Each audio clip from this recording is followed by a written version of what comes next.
Disruptive attacks that are that can be affect to performance a wireless network. Even though client usually don't like to perform tests that can affect the performance of a network, it is still important to perform those attacks to understand the impact and attacker that could cause the network. So previously we talked or try to perform some techniques using malicious hacker that would perform. So in this lecture we will be covering two main types of attack. The first type is the man in the middle, which is to intercept and multiply traffic of the user, and the second type that we are going to use is denial of service attack, and there are several techniques that can be used to fully disconnect someone from a wireless name. So the man in the middle, as their name it suggests, is an attack where we force someone traffic to go through a machine. So we can just have the traffic and just modify as we want.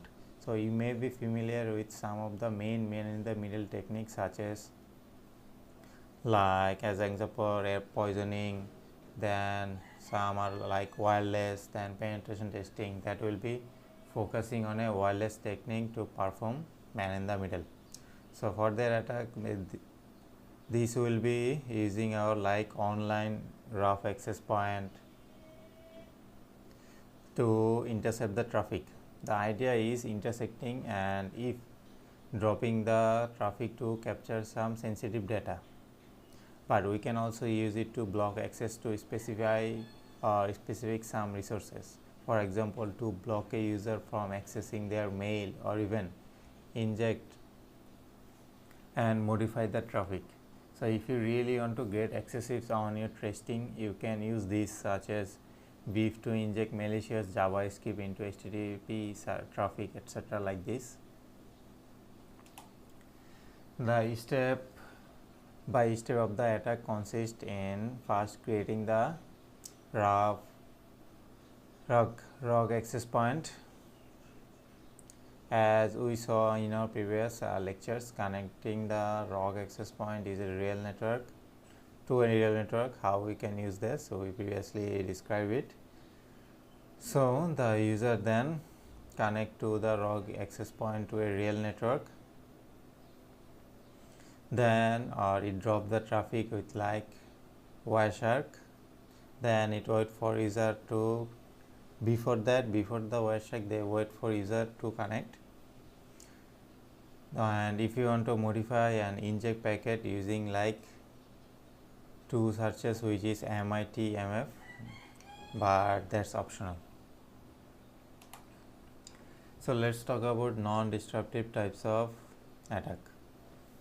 So what is non-disruptive? So I mean, this is the attack that does not affect the user and that are already connected to their component network, and that takes mainly user to connect to different network.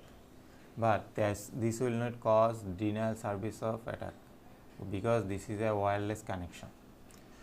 So the attack covering like non-disturbing attack covering mostly, which is like eavesdropping, to which mainly does is listening to the traffic and trying to capture sensitive information such as password or cookies. The rogue access point is also known for like fake Wi-Fi's, which you then try to load user to connect, and free captive portals, and which you try to lure user to type their password and unveil their password. Pre-engagement phase is where it starts with a client that discover test and with a great timelines. It is important to make clear of the client so that the potential packets of the test get a formal proof of any of the testing service. So you will be performing to bring pre-engagement. Then I also previously talked about pre-engagement, but let's just describe it. So pre-engagement has 5 main goals, and here is this. The first one is already we talked about, which is define a scope. and we will be talking about in our next lectures as well. But basically you want to define what and who will be tested in this engagement. The second phase is related to the collective environment information. So in most cases the client will provide you a list of wireless network that they can try to be in scope and at least of user that can be targeted.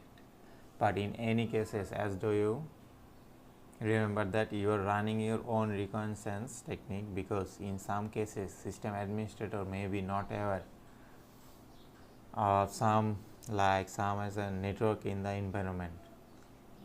The third phase is scheduling the test, which is the name as says. It uses schedule a date and test to be performed with the client. The fourth phase is to communicate to stakeholders, which means it inform other affected parties about the upcoming test as a red teaming exercise that include test to a human behavior. So I recommend from only the very necessary people inside the client, for example in front of like CEO and one system administrator. That's because if everybody knows that test will be performed, people will be extra careful of this stage of the test. So we want people to be tested as a normal day. So the last phase is probably the most important, which is getting the client a formal sign off. The difference between a criminal and the professional is the document. So make sure you have it signed before you start any test, any types of test. To define the scope, we need to ask the client which areas of the company they want to be tested, which user can be targeted, how many days of the test we can perform the test, or any types of or any kinds of attack that will be performed. Some of the clients may not be willing to have their wireless network disrupted, so make sure you explain this impact in each of these attack.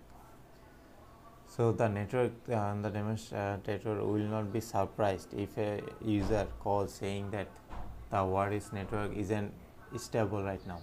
So as you can imagine, it is important to have a hope while define this user you are not passing.